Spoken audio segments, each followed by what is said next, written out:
আমিরুল মুমিনিন ওমর ইবনে খাত্তাব রাদিয়াল্লাহু তাআলা এর দরবারে একজন বাবা আসলেন। বাবা আসার পরে বিচার দিলেন, ওগো আমিরুল মুমিনিন ওমর ইবনে খাত্তাব, আমার সন্তান আমাদের ভরণ পোষণ দেয় না, আমাদের ভরণ পোষণ দেয় না।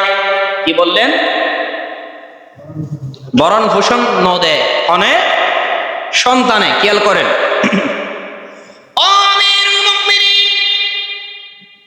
আমার সন্তান আমাদের ভরণ পোষণ দেয় না, আমার সন্তান আমাদের সাথে সৎ আচরণ করে না, আমার সন্তান আমাদের সাথে সুন্দরভাবে কথা বলে না, আমার সন্তান আমাদের সাথে সৎ আচরণ করে না। বলেছে কে? ওমরের দরবার আসার পর বলতেছে। এই কথা শুনে হযরতে ওমর রাদিয়াল্লাহু তাআলা পরের দিনে ওই সাহাবীর সন্তানকে ডেকে পাঠাইলেন। ডেকে পাঠার পরে সন্তানের ঘরের মধ্যে ওই সন্তানকে ওই সাহাবীকে হযরত ওমর ইবনে খাত্তাবের দরবারে নিয়ে আসলেন। নিয়ে আসার পরে ওমর ইবনে খাত্তাব জিজ্ঞেস করলেন, ও সন্তান, তোমাকে তোমার মা অনেক কষ্ট করে গর্ভধারণ করেছে, তোমাকে তোমার বাবা অনেক কষ্ট করে লালন পালন করেছে। আল্লাহ তো আদেশ দিয়েছে তুমি তোমার মা বাবাকে ভরণ পোষণ দাও, তোমার মা বাবার সাথে সৎ আচরণ করো। তাহলে তুমি নবীর সাহাবী হইয়া কেন তোমার মা বাবার সাথে তুমি কেন সৎ আচরণ করছো না? কার কাছে বিচার দিল? ওমরের কাছে। কথা কি বুঝতেছেন? কার কাছে বিচার দিল? ওমরের কাছে। ওমর তো মাথা গরম মেজাজি।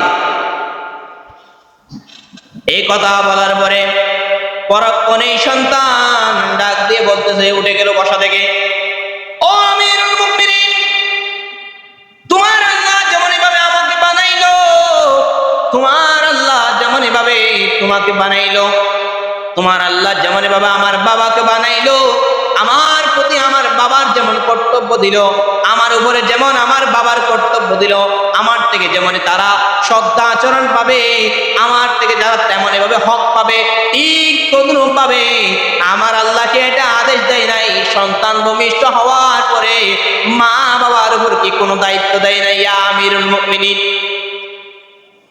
ফেস লাগাইয়ে না, খেয়াল করেন কি বললো?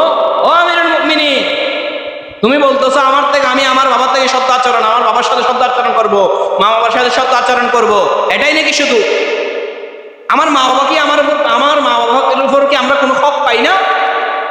আমিরুল মুমিনিন বলো। এবার আমিরুল মুমিনিন ডাক দিয়ে বলে, হ্যাঁ, সন্তান জন্ম নেওয়ার পরে মা বাবার কাছে প্রথমত 4টা দায়িত্ব। কয়টা দায়িত্ব? যারা বিয়ে করছেন, যারা বিয়ে না করেন, বিয়ে করে তো মনে করিব ভালো করে খেয়াল করেন, ইনি আর সমাজের মাঝে নাই, এখন উড়ে গিয়ে গই, যার কারণে সন্তান মা বাবার কথা শুনে না, মা বাবাও সন্তানের কর্তব্য পালন করে না। আমিরুল মুমিনিন ডাক দিয়ে বললেন, তুমি যখন দুনিয়াতে ভূমিষ্ঠ হওয়ার পূর্বে থেকে, পূর্ব লগ্ন থেকে প্রথমত হলো তোমার উপর তোমার মা বাবার দায়িত্ব হলো তোমার বাবার দায়িত্ব হলো আইয়ান তাকিয়াল উম্মাহ। প্রথম দায়িত্ব কি? আইয়ান তাকিয়া উম্মাহ, সুদর্শন মায়ের ব্যবস্থা করে দেওয়া। সুদর্শন মায়ের ব্যবস্থা করে দেওয়া। বলেন, আজকে আমার আপনার সমাজের মধ্যে আপনার সন্তান যখন সিরাতে মুস্তাকিমের দিকে যখন আসে না, সঠিক পথে যখন পরিচালনা হয় না, তখন আপনি আমি দোষ দিই হুজুরের উপর, ঠিক কি না? কিন্তু আল্লাহর নবীর হাদিসের মধ্যে বলা হয়েছে, না না না, পৃথিবীর সর্বশ্রেষ্ঠ উস্তাদ, পৃথিবীর সর্বশ্রেষ্ঠ শিক্ষক হলো নিজের মা, ঠিক কি না? এই জন্য নিজের মা ঠিক, সন্তান ঠিক। আমাদের মুরব্বীরা একটা কথা বলে, বিয়ে করার আগে অবশ্যই অবশ্যই দেখবা কিরকম মাসা জিসা আরসা নানি কি হয়, অননা হয় কিরকম মাসা জিসা আরসা নানি। কি জন্য বলে? ওই যে পাইদের পাই, বংশ পরম্পরা দেখতে বলে যে মা যদি ঠিক থাকে অবশ্যই সন্তান ঠিক হবে, সন্তান যদি ঠিক থাকে নানি ঠিক হবে। এটা হলো তাদের উত্তরসূরি হিসাবে। এই জন্য সন্তানগুলোকে আপনি ভালো করতে চান, তাহলে বিয়ের ক্ষেত্রে প্রথম আপনি দেখবেন কি সুদর্শন নারী যার মধ্যে ইসলামী হুকুমত থাকবে, কাকে বিয়ে করবেন। এবার আসেন কিরকম মেয়ে বিয়ে করবেন, 4টা শর্ত জুড়ে দিলেন। আল্লাহর নবী সাল্লাল্লাহু আলাইহি ওয়াসাল্লামকে জিজ্ঞাসা করা হইল, ইয়া রাসূলুল্লাহ, ইয়া হাবিবাল্লাহ, আমরা কিরকম নারীকে বিয়ে করব? আল্লাহর নবী সাল্লাল্লাহু আলাইহি ওয়াসাল্লাম হাদিসের মধ্যে বলেন, ওয়ালি মালিহা ওয়ালি জামালিহা ওয়ালি হাসাবিহা ওয়ালি দীনিহা। 4টা শর্ত ছুড়ে দিলেন। কয়টা? 4টা জিনিস খেয়াল করেন। তুমি যদি বিয়ে করতে যাও তাহলে অবশ্যই অবশ্যই তোমার মধ্যে, ওই নারীর মধ্যে এই জিনিসগুলো তুমি দেখবা, পর্যবেক্ষণ করে দেখবা। 1 নাম্বার হলো কি ওয়ালি মালিহা, সন্তান সম্পত্তি দেখবা। যে মাইয়ারে বিয়ে করিবেন দেখবে তো মাই হইবার বাপি বড় লোক কিনে দেখবে না, কথা কি বুঝছেন না? যা তো অনেক গজমে দেখ, কারণ গজমে দেখার সুখ আছে না নাই? শোনো, বেগুন হতজুর কষ্ট দায়িত্ব পেলে তার আর 7 কোয়া। খেয়াল করবেন কি 1 নাম্বার, ওই মেয়ের পরিবার দেখবেন কিরকম স্থান আছে, সম্পদ চালে কিনা, এটা দেখবেন। তার মানে এই নয় যে আপনি ওর বাড়ির সাথে গরজামে থাকে যাবেন, এটা না, এটা হুজুরে বলে নাই। আবার আমার আজকাল থেকে খানাটা বন্ধ করে দিব। হ্যাঁ, খেয়াল করেন। পরবর্তী কি ওয়ালি জামালিহা, 2 নাম্বার জিনিস হলো, 2 নাম্বার জিনিস দেখবেন আপনি, সেটা হলো কি মেয়ের সৌন্দর্য দেখবেন। মেয়ের কি দেখবেন? সৌন্দর্য দেখবেন। বিয়ে করার ক্ষেত্রে আপনি দেখবেন কি 1 নাম্বার হলো সম্পদ সম্পত্তি দেখবেন, 2 নাম্বার হলো কি মাল, 2 নাম্বার হলো সৌন্দর্য দেখবেন, সম্পদ সৌন্দর্য।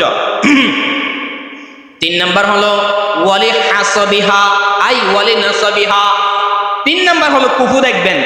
আজকে আমার আপনার সমাজের মধ্যে অধিকাংশই বিয়ে ভেঙে যায় কুফুর অমিলতার কারণে। কুফুর অমিলতার কারণে। কুফু কি? আপনি আজকে বিয়ে করতে গেলেন, বিয়ে করতে যাওয়ার পূর্বে আপনি দেখতেছেন যে যে মায়াটারে বিয়ে করবেন সে হলো কোটিপতি, সে হলো কোটিপতি। আর আপনি ফাড়াইয়ার ফুলা ফাড়াইয়া যে বিয়ে করতে গেছেন সে হলো হাজারপতি, সে হলো হাজারপতি। বলেন কোটিপতির মাইয়া আপনার হাজারপতির ঘরে আইসা কি সুখী হবে নি গো? সে দৈনন্দিন নাস্তা করতে 1000 টাকা, আর আপনি পান মাসে 1000 টাকা, তাহলে আপনার সাথে ওর সাথে কুহু মিলে না, আপনার এবং ওর মধ্যে সংসারটাও, দাম্পত্য জীবনটাও সুখের হবে না। কথা কি বুঝতে পারছেন? বিয়ে করবেন সব কিছু ঠিক আছে বাবা, কুহুটা মিল রাখবেন। আপনার ঘর, আপনার বাবা, আপনার ভাই বোন সবগুলোর এস্টাবলিশ দেখে, ওই মায়ের এস্টাবলিশ দেখে তারপরে বিয়েটা করবেন, এর আগে ন। কখনো না মিললে না। খেয়াল করেন। এরপরে 3টা গেল। 1 নাম্বার কি বলেন? কি কি দেখবেন? ও আল্লাহ যদি বউ আনিবেন কি কি খেয়াল করেন? কি কি চাইবেন? সোনা গদ্দি। 1 নাম্বার কি? মাল ধন সম্পত্তি। 2 নাম্বার সৌন্দর্য। 3 নাম্বার কি? নসব। 3 নাম্বার কুহু মিলে কিনা দেখাইবেন, অনল্লিতার মিল আছে কিনা চাইবেন, তাহলে 3 নাম্বার গেল। 4 নাম্বার কি?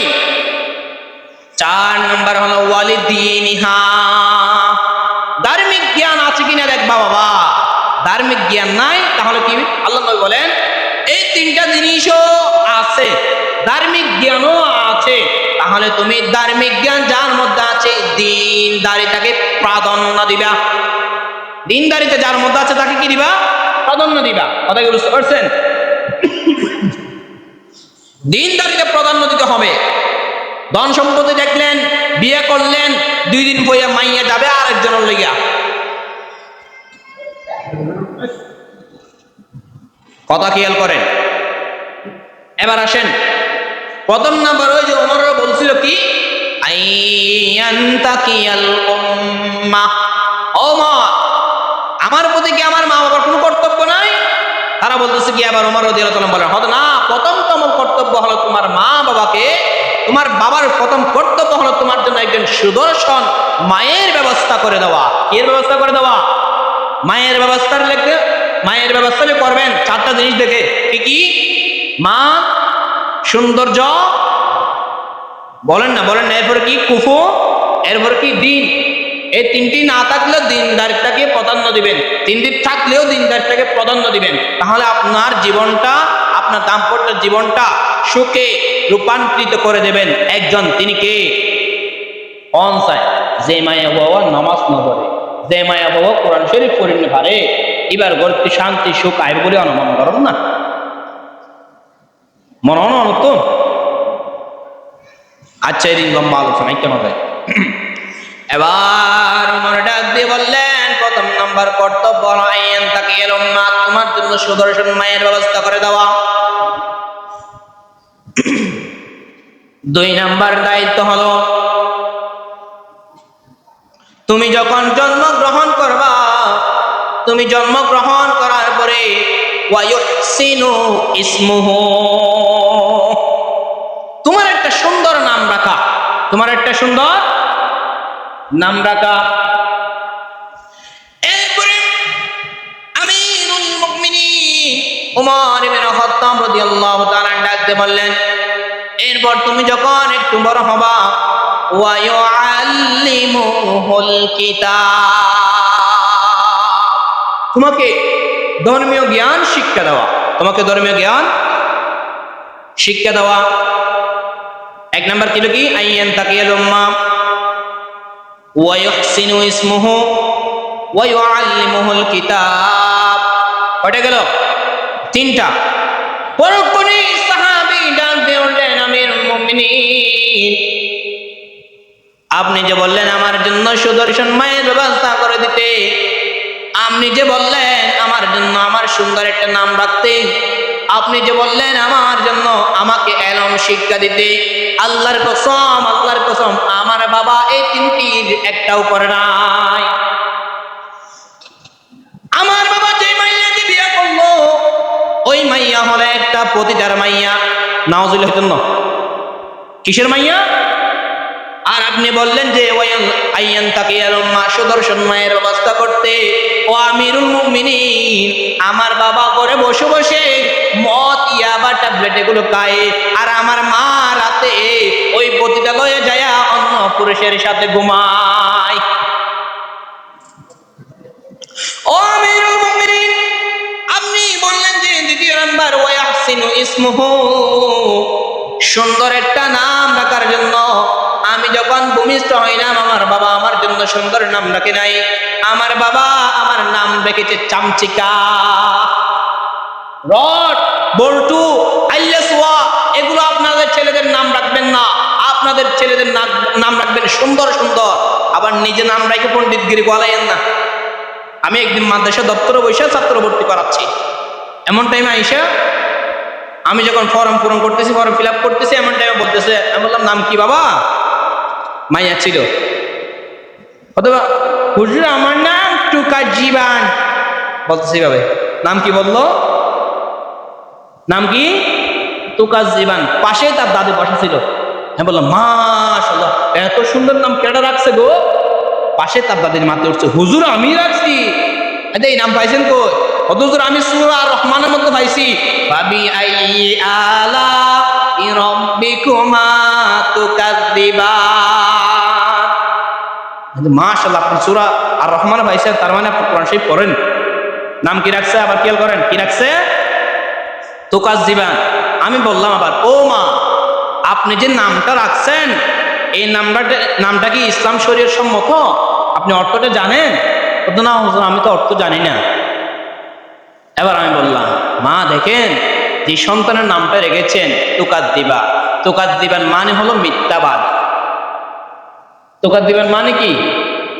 মিথ্যাবাদী। আপনি যে আপনার সন্তানের নামটা রাখছেন মিথ্যাবাদী, তাহলে সে দুনিয়াতে আসার পরে যদি মিথ্যাবাদী আপনি নিজে উপাধি দিয়ে দেন, তাকে সবাই সম্বোধন করে মিথ্যাবাদী বলে, তাহলে সে কি ভালো কাজ করতে পারবে? এমনটা মনে হচ্ছে? নামের আসর আছে, কি আসর সেটা ইনশাআল্লাহ আগামী জুমা বর্ণনা করব। আরেকদিন আবার বসলাম মাদ্রাসা দপ্তরে, এমন টাইম আর একটা সন্তান আসলো, নাম জিজ্ঞেস করলাম, নাম কি? হুজুর আমার নাম রাখছে জানিয়া। কি নাম রাখছে? জানিয়া। ভালো করে খেয়াল করো। আমি বললাম কে রাখছে? না আমার আম্মু রাখছে হুজুর। মা পাশে বসা ছিল, মারা জিগাইলাম, ও আন্টি এই নাম আপনি কই পাইছেন? এত সুন্দর নাম কেমনে রাখছে? তো হুজুর আমি কোরআন শরীফ পড়তেছিলাম, ওখানে পেয়েছি। কোথায়? সে দলিল দে, কোরআন শরীফ তো দলিল দে, খেয়াল করেন না। দলিল কি?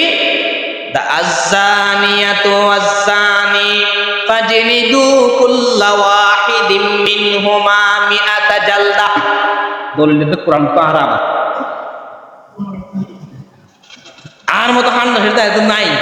যুক্তি তর্কের মধ্যে আইতো কথা না বুঝুন, আলো হনিকে পাঠ পারে সহজ না পারে, আলো তর্কের মধ্যে হনিকে না পারে ইনশাআল্লাহ।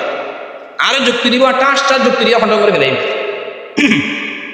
ছাত্র জমানার মধ্যে যদি মনে করা জি বেদা দিল বলন, আহাদা হাদিস বলন, কোনোদিন নোয়ারে বাজ খেয়াল করেন।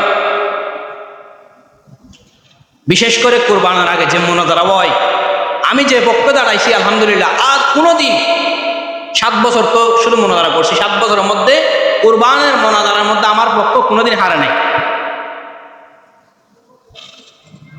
ওদিকে যাচ্ছি না, এবার আসেন।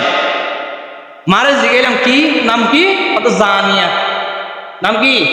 খেয়াল করেন আপনাদের সন্তানগুলোর নাম রাখার ক্ষেত্রে এগুলো প্রয়োগ করতে হবে, দেখতে হবে বিষয়গুলো। জানিয়া কিন্তু অর্থ জানান না, অনেকজন আম্মা রাখেন, কারণ অর্থ তো জানি না, আমি কোরআনে পাইছি এই জন্য রাখি দিয়েছি। কোরআনে পাইছি এই জন্য রাখি দিয়েছি। আমি বললাম এবার দেখেন মা, যে নামটা রাখছেন আপনি বললেন হ্যাঁ কোরআনে আছে, আমিও বলি কোরআনে আছে, কিন্তু এটার অর্থ হলো জানিয়া, মানে হলো জেনাকারী। আপনি জন্মের পরেই সন্তানটাকে আপনি যদি জেনাকারী উপাধি দিয়ে দেন, তাহলে সন্তানটা কি ভালো হবে? এবার খেয়াল করেন, সন্তান জন্ম নেওয়ার পরে প্রথমত দায়িত্ব হলো, প্রথম কর্তব্য হলো মা বাবার আজান দেওয়া, কানের মধ্যে কি দেওয়া? আজান দেওয়া।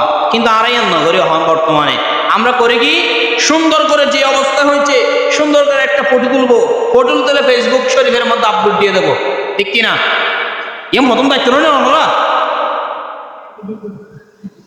না, প্রথম দায়িত্ব তুলিবেন তো, তুলিয়ে ফেসবুকে দিবেন, তারপরে নজর পড়লে উপরে হাসলে যাবেন।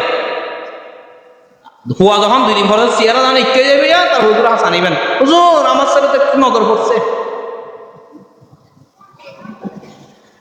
সন্তান জন্মের পরে কোনোদিন ভাই সন্তানের যদি উজ্জ্বল ভবিষ্যৎ কামনা করেন, আপনার সন্তান 1 বছর পূর্ণ হওয়ার আগে ফেসবুকের মধ্যে আপলোড দিবেন না। মানুষের নজর মারাত্মক নজর, মানুষের নজরের মতো খারাপ জিনিস দুনিয়াতে নাই। 2 নম্বর কর্তব্য, জন্মের পরে সুন্দর একটা নাম রাখিবেন। 3 নম্বর কর্তব্য, ওয়াহনিকু, তাহনিক করাবেন। কি করাবেন? তাহনিক। তাহনিক জানেন না? তাহনিক সুন্দর করে বুজুর হাসল হয়ে যাবেন। ইবা নিজের গালে সাবাইয়ের একটা খেজুর অত মধু জাতীয় জিনিস আপনার ছেলের মুখের মধ্যে দেবে। অনেক লম্বা আলোচনা, ইনশাআল্লাহ আমরা ধারাবাহিক আলোচনা করার চেষ্টা করব। যে সমস্ত আলোচনা করেছি সর্বপ্রথম আমি এবং আপনাদেরকে বুঝে আমল করার তৌফিক দান করুক। সন্তানের নাম রাখার ক্ষেত্রে হুঁশিয়ার, সন্তানের নাম রাখার ক্ষেত্রে খুবই যাচাই বাছাই করে নামগুলো রাখবেন। আল্লাহ তাআলা আমাদের বোঝার তৌফিক দান করুক। আসসালামু আলাইকুম ওয়া রাহমাতুল্লাহ। যারা সুন্নাত